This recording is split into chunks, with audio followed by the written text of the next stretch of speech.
What's going on, guys? This is Raph from Between Two Forks, back again this week with another recipe. So this week this is kind of a continuance for Gusto d'Aroma.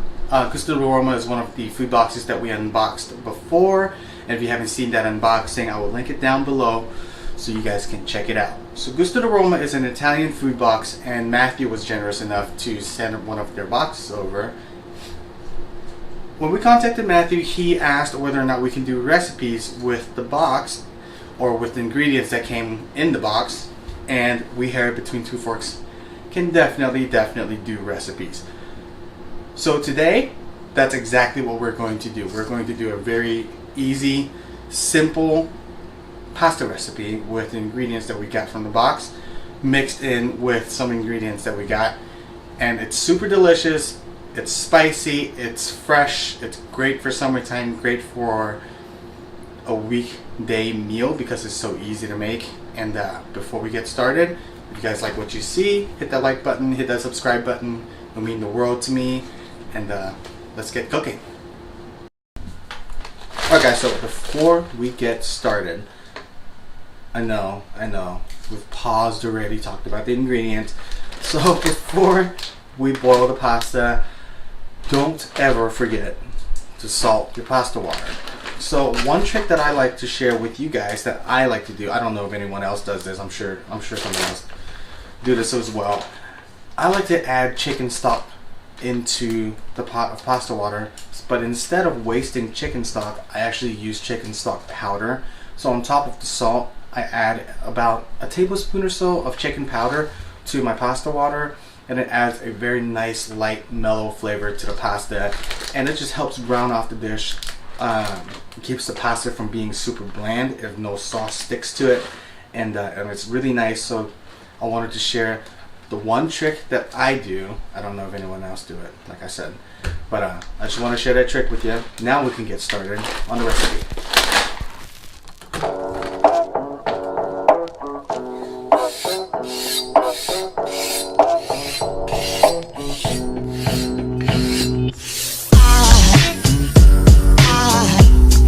Aside from my soul,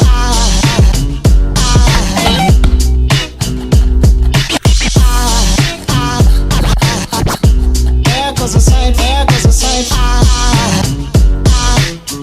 Now there goes a sight from my soul. There goes a sight from my soul.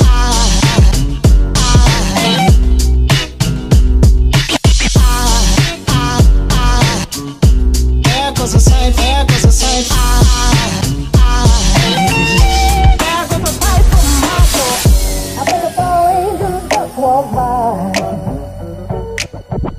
I think a fall angel just walked by. I think a fall angel just walked by. I think a fall angel just walked by.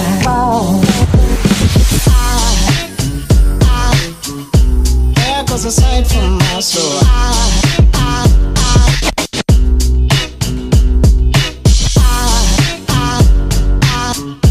There goes a sight, there goes a sight. Now there goes a sight from my soul. There goes a sight.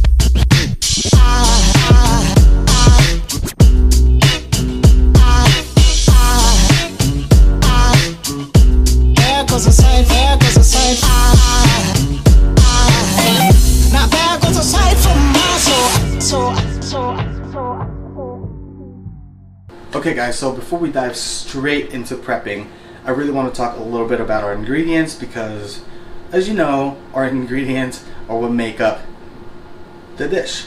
So they're super important, and I like to go through the ingredients so that way you guys know what you can substitute, what you can omit if you want to. It's, you know, some things are optional, some things are not. And, you know, some people think recipes are a hard set of rules. I like to interpret it as a guideline.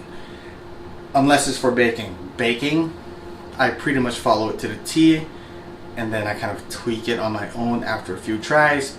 But most other recipes outside of baking, I feel like it's a set of guidelines. You kind of can interchange certain things with other things. So you can play with it and use whatever ingredients that you have on hand and what's available to you.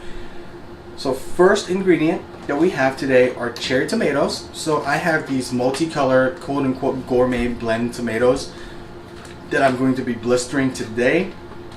The reason I'm using these is definitely for aesthetic and picture purpose. You can use any kind of cherry tomatoes that you want and what you can get your hands on. I really love the really small tomatoes on the vines. I think those are gorgeous and they blister beautifully. So whatever cherry tomatoes that you have on hand, use whatever you like. Secondly, we have olive oil.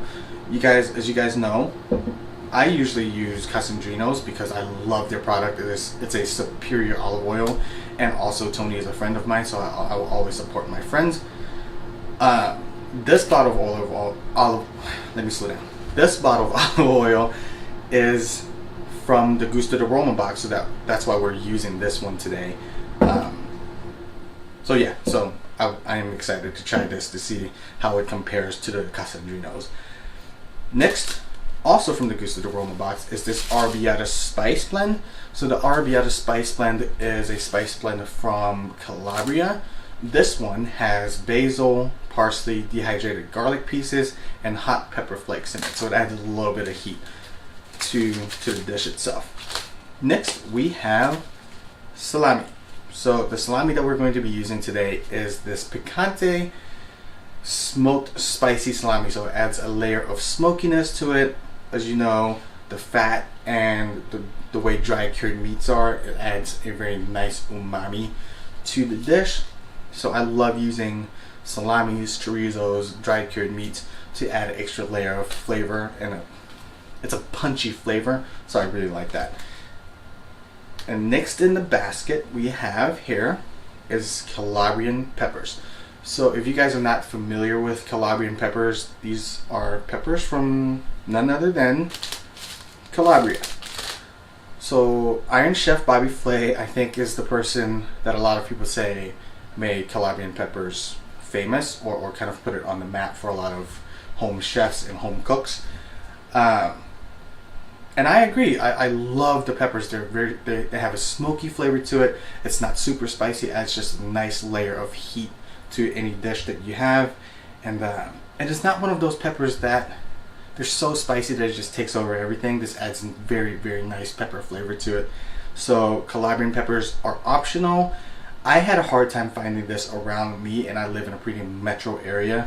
I actually called 2 different Italian grocers, and they did not have it.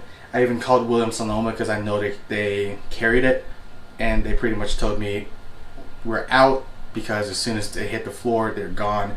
So I actually had to order this from Amazon. I will link it down below. It is an affiliate link, so if you do order from it, a part of the proceed will come and support all of this. And anyhow, so I will link down below on how you can get the Calabria peppers. Let's see. Okay, next ingredient, garlic. You can't have Italian food without garlic, right? I don't believe you can have Italian food or any good food without garlic, because garlic is life, right? Next, you have cheese to add another layer of umami to it. The cheese that we're going to be using today is Pecorino and Parmesan. You can interchange it, or you can just use pure Parmesan if you want, and you don't want to get a special block of Pecorino just for one dish. So you can definitely use just pure Parmesan if you want to. The next and last thing that we're going to have, not last thing, I have fresh basil and fresh parsley off screen. Sorry guys, I am distracted by the squirrel outside right now. I apologize. I have basil and fresh parsley, flat leaf Italian to be specific, off screen. The parsley is from one of my friends at work. He actually brought it and surprised me with it, so thank you so much, Corey, for bringing that. We're going to put it to good use today. So that's off screen. And then lastly we have pasta. The pasta that we're going to be using today is Blistered. I saw this at World Market and thought it's a really cool shape, so that's why I decided to use this instead of like a spaghetti or fettuccine and things like that. But you can definitely use whatever kind of pasta that you have on hand or whatever you can find. Or whichever is your favorite. So totally interchangeable with other pastas. So these are our ingredients for today. Now we can get cooking.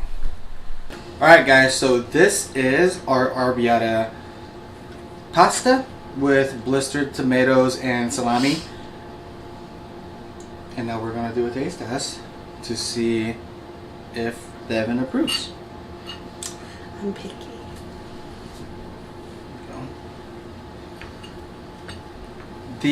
Okay, so I do have to say the Calabrian chilies that I ordered has a little bit more heat than I expected it to. So this does have some good heat to it if you like a little bit spicier things. It almost smells like sesame oil. No sesame oil in there. No, but you know what I mean? The smokiness and like of it.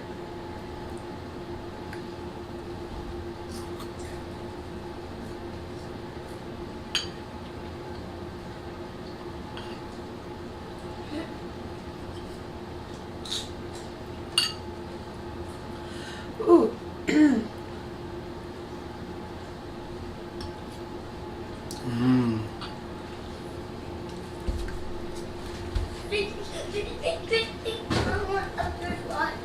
My son is really thirsty, so we're gonna have to go grab him a water here pretty soon. So anyhow, the blistered tomatoes are really, really good. When you bite into it, it has that nice acidic punch to it to lighten up the dish quite a bit. It's hot. So It's spicy. it's a little bit spicy. I do have to say it's a little bit spicy, It's good. and I really like it. So I like the pasta. What kind of pasta is this? bucciati. Oh, it's nice. I think that's how you pronounce it. If I'm pronouncing this wrong, please let me know below and say, hey, you're an idiot. It's pronounced this way. So anyway, this is the pasta for Gusto di Roma. I hope you like it. And Matthew, I hope you like it as well.